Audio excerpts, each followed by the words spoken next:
अभी बोलो sir, light आ गई। हाँ, मूलभूत धारणाएं जो हिंदी पंजाबी में वर्ड होता है, उसका इंग्लिश में एक वर्ड होता है फंडामेंटल।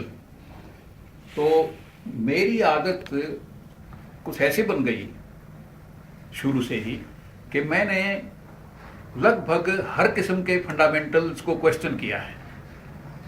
मूलभूत धारणाएं जो हैं, हर एक पर मैंने सवालिया निशान लगाया है। और उसी कॉन्टेक्स्ट में जो आपने मेरी हेल्थ की बात कही कि 80 के साल पर मैं 80 का लगता नहीं, या बोल सकता हूँ, या दिमाग काम करता है, तो ये मतलब सुनने में अच्छी बातें लगती हैं। तो इस बारे में जो अभी आपने कहा कि मैंने खूब घी खाया होगा, तो ये भी एक ऐसी धारणा है, मूल धारणा, जिसको मैं ठीक नहीं मानता। क्योंकि जिस वक्त में मैं पैदा हुआ था 1932 में, उस वक्त हमारे पास जैसे आज भी इस देश में या बहुत सारे दुनिया के देश हैं जिसमें गरीबी का लेवल बहुत नीचे है, तो जिनके पास सूखी रोटी भी खाने को आसानी से ना मिले, उनके लिए घी खाने के लिए यानी सुविधा नहीं थी, मुश्किल रहेगी। इसका मतलब है कि मेरी हेल्थ का कारण घी खाना नहीं है, सूखी रोटी खाना है। बल्कि सूखी रोटी खाना है।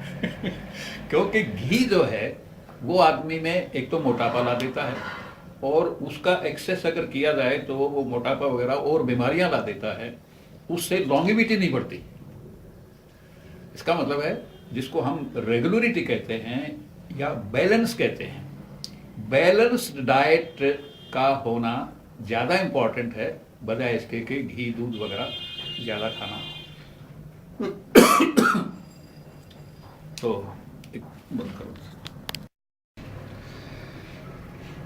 मैं ये ज़रूरी समझता हूँ कि जो भी वीकर सेक्शंस हैं या किसी भी किस्म की कोई अपने अंदर न्यूनता आदमी समझता है, उसको आगे बढ़ने के लिए, जिसको अंग्रेजी में कहते हैं सेल्फ सर्वे, आत्म निरीक्षण, वो करना चाहिए।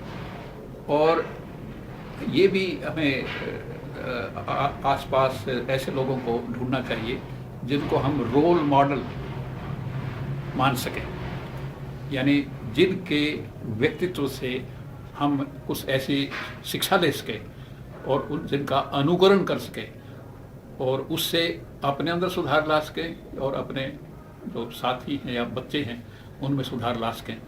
तो बाई चांस मेरे जीवन में ऐसी बहुत सारी घटनाएं घटी हैं जो आज के यूथ को खास तौर पर एक प्रेरणा दे सकते हैं।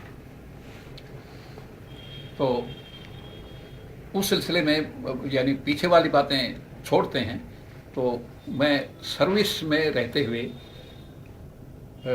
ऐसी समस्याएं महसूस की गई कि चूँकि मैं वीकर सेक्शन से था, गरीब घर से आया था, और जो मेरे जितने भी साथी थे, चाहे पीसीएस में थे चाहे आईएएस में थे, वो ज़्यादातर एक तो अच्छे खाते पीते घरों के लोग थे, और अपनी कम्युनिटी से भी अगर कोई लोग थे तो ज़्यादातर उनमें ये वीकनेस पैसे लेने देने वाली आ जाती है, तो वो खाते पीते रह जाते हैं।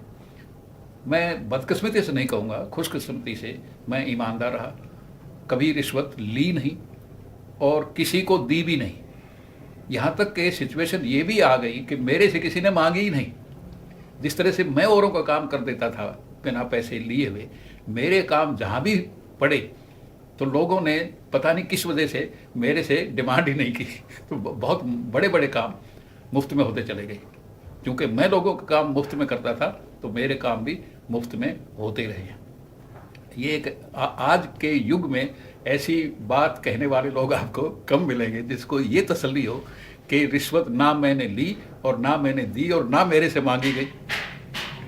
तो ऐसे जब हुआ तो फिर भी ये एक महत्वपूर्ण बात है कि जिसको हम कहते हैं साधारण प्रेजुडिस, हसद, जेलसी, वो आमतौर पर रहती है। फारसी के कहावत है, हम पेशा हासिद हमेशा। जिसको इंग्लिश में कहेंगे कि man of the same trade have to be jealous of each other, एक दूसरे से जलन होती है। तो जो हमारे जो कलीग्स थे उनमें जलन की भावना भी थी, और जो अपने आप को बड़ा समझते थे सेपरेशन की भावना थी। तो हमारे बॉसेस जो हैं, चूँकि मैं अर्ली लोगों में अपने कम्युनिटीज़ के अपने यानी सर्विस में आने वाले में एक तरह से पायनियर कहे जाने वाले लोगों में था जी। तो ऐसा कोई भी आदमी नहीं था कि जिसको मैं अपना कह सकूं। और ये जो प्रेजुडिस है कास्ट वाला, ये तो आज भी है और कल भी रहेगा और परसों भी था। तो ऐसा सिस्टम है। उन लोगों में आत्मसम्मान के साथ और खुश रहते रहते वक्त गुजार देना ये मामूली बात नहीं है। लेकिन कैसे कैसे कंट्रोल किया, जिस तरह मैंने कहा कि यानी हमारे जो बॉस आमतौर पर जो सरकारी सर्विस में कंट्रोल करता है, वो ये उसके पास एक हथियार होता है कि मैं साल के बाद जो तुम्हारी रिपोर्ट लिखनी है वो मैं ख़राब कर दूंगा, इसलिए मेरी गुलामी करो। तो ऐसी सिचुएशन हर एक की लाइफ में आती है जो भी सर्विस करता है। तो मेरे सामने भी सिचुएशन हुई, मुझे भी एक आध बार थ्रेट किया किसी ने। तो शुरू में किसी ने जो थ्रेट किया, जो मेरा रिस्पांस हुआ, वो जो रिस्पांस था वो सारे स्टेट में सर्कुलेट हो गया। पंजाब सिविल सर्विस से मैंने शुरू किया था 1957 में, वो सब जगह सर्कुलेट हो गया। उस सर्कुलेशन का ये हुआ कि मेरा नाम सब जगह चले गया, अभी इससे बच के रहना है। या वो किसी की परवाह नहीं करता, किसी ने कहा कि मैं देखता हूँ कैसा होता तो वैसा। लेकिन शुरू में हो गया, उसके बाद मेरी रेपुटेशन ऐसी होगी, मेरे साथ किसी ने उलझने की कोशिश नहीं की। तो हुआ क्या कि एक बॉस ने कहा कि रिपोर्ट तो मैंने लिखनी है। मैंने कहा फिर, कहने का देख लो, मैं एडवर्स रिपोर्ट दे दूंगा। ओके, सुन लिया मैंने। फिर मैंने एक नोट लिख कर भेजा एक दिन कि मैं आपसे बात करना चाहता हूँ। वैसे तो मतलब ये बॉस के पास फाइल के बहाने से या किसी तरह से जाते ही रहते हैं, लेकिन मैंने इन राइटिंग भेजा ताकि उसके दिमाग पर बोझ पड़े। तो मैंने कहा जी मैं इजाज़त चाहता हूँ कि आप मुझे सुने और आधे घंटे का टाइम निश्चित कर लें, और उस वक़्त कोई और नहीं होना चाहिए। तो इस नोट से ही वो घबरा गया कि यानी जो खास तौर पर एक फॉर्मेलिटी पूरी कर रहा था, कोई बात हो गई। तो 3-4 दिन तो उसको सोचने में लग गई, और फिर हुआ तो फिर पहले से तैयार था कि यानी he became on the defensive कि भी बच के रहना। तो मैंने कहा जी आपने मुझे पता नहीं किन हालात में या किस मूड में कहा था कि रिपोर्ट आपने लिखनी है, इसका मतलब आप एडवर्स रिपोर्ट मुझे दे सकते हैं। तो मैंने सोचा कि आपको मैं बता दूं कि इसका कॉन्सिक्वेंस क्या हो सकता है। आप रिपोर्ट अगर एडवर्स मुझे देना चाहें तो दो ही काम हो सकते हैं, या तो मुझे काम नहीं आता, या मैं मेरी सेंस ऑफ इंटेग्रिटी जो है वो डाउटफुल हो। तो मैं काम भी जानता हूँ, and I am very sure about myself that nobody can question my sense of integrity. तो मेरे ऊपर बेईमानी का चार्ज जो भी कोई लगाएगा उसको तकलीफ होगी, मुझे तकलीफ नहीं होगी, क्योंकि वो झूठ बोल रहा है। और मेरे काम में आप कमी अगर ढूंढ पाओगे तो मैं माफ़ी भी मांग लूँगा। ये नहीं कहता मैं परफेक्ट हूँ, लेकिन मैं अपना काम जानता हूँ, ये मेरी तसल्ली है। इन हालात में अगर आपने मुझे एडवर्स रिपोर्ट दी तो मुझे अधिकार है, मैं आपसे सीनियर जो बॉस है, अफसर है, उसके पास मैं रिप्रेजेंट कर सकता हूँ रूल के मुताबिक कि जी मुझे इसने गलती इस हिसाब से दी है, इसको एक्सपेंस किया जाए। जब मैं उसका जवाब लिखूंगा और आपकी वीकनेसेस बताऊंगा, तो वो मैं वीकनेसेस बताऊंगा जो पक्की होंगी, जिसको आप इनकार नहीं कर पाएंगे, और आपके बॉसेस भी कहेंगे बात तो ठीक है। तो मेरे वाली जो एडवर्स रिपोर्ट है वो तो हो जाएगी एक्सपेंस, और आपको मिल जाएगी, क्योंकि रिकॉर्ड में आ गया कि आपने गलत रिपोर्ट दी।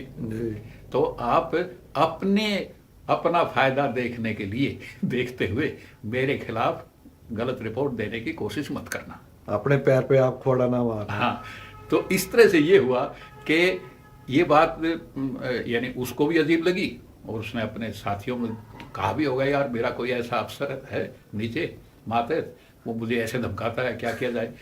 तो इट बिकेम ए न्यूज़, और सारे स्टेट में सीनियर्स में सर्कुलेट हो गई तो एक तो तरीका मेरा ये रहा।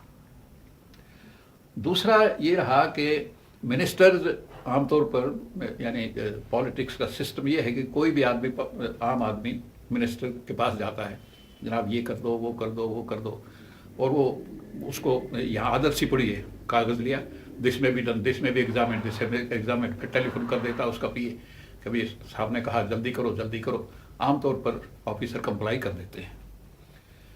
मैंने तरीका ये अपनाया, जो भी उसका ठीक ऑर्डर आए तो ऑर्डर की मुझे ज़रूरत नहीं थी, ठीक काम तो मैं कर ही देता था।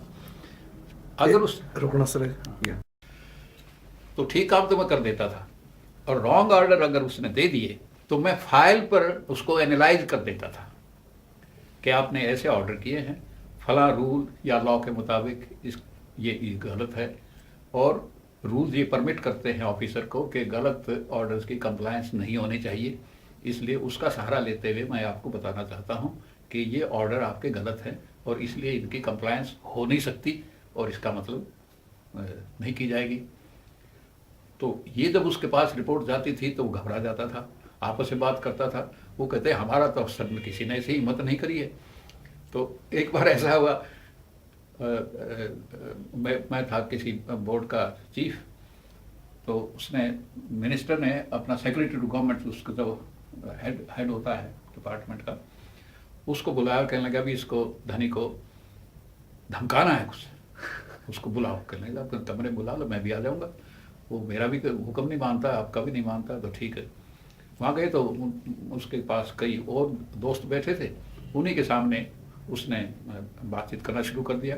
उसने सोचा कि इतने लोगों के सामने उसकी बेइज्जती, मेरी बेइज्जती होगी तो मैं घबरा जाऊंगा, तो लेकिन हुआ कुछ और। उन्होंने कहा कि धनी साहब, मैंने फला केस में आपको हुक्म दिया था, आपने उसके कंप्लायंस नहीं की।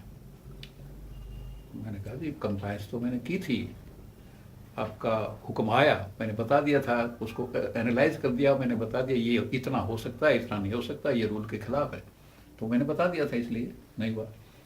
उसने कहा कि मैं अगर फिर लिख के दे दूं, मैंने कहा मैं फिर वही वैसे ही लिख दूंगा कि ये नहीं हो सकता। और कहने फिर लिख के दे दूँ, मैं तीसरी बार, आप 10 बार लिखिए, मैं 10 बार मेरा वही जवाब रहेगा। तो वो एक कॉमिक सिचुएशन बन गई, लोग इस पर मुस्कुराने लगे। तो ऐसी सिचुएशन आई। एक बार ऐसा हुआ कि 14 अप्रैल को बाबा साहब का जन्मदिन होता है, तो चंडीगढ़ में एक पब्लिक फंक्शन हुआ, और गवर्नर जो थे वो GD तपासे नाम के थे, बम्बई के, हरियाणा में। तो वो गवर्नर चीफ गेस्ट थे, और मैं भी वहाँ चला गया, और किसी ने मुझे भी डाइस पर जगह दे दी और मुझे भी बोलने के लिए कहा। तो मैंने ये कहा कि हम मना तो रहे हैं बाबा साहब का जन्मदिन, ये लेकिन एक मेयर फॉर्मेलिटी से रह गई है, और ये एक इस पर सोचने की बात है कि एक तरफ तो आज का दिन इतना महत्वपूर्ण है, उनका जन्मदिन का ये महत्व है कि हमारे राज्यपाल महोदय, गवर्नर साहब यहाँ चीफ गेस्ट हैं, और हम उनकी उस जयंती को आदर से मना रहे हैं। और दूसरी तरफ मेरे पास सुविधा है, कुछ अपने भी अखबार ले लेता हूँ, 2-3 सरकारी भी ले लेता हूँ, सबको मैंने नज़र डाली। किसी अखबार ने बाबा साहब के बारे में एक शब्द की किसी किस्म की कोई रिपोर्ट नहीं दी है, ना उनके बारे में आर्टिकल है, ना कोई न्यूज़ है, ना कोई ऐड है।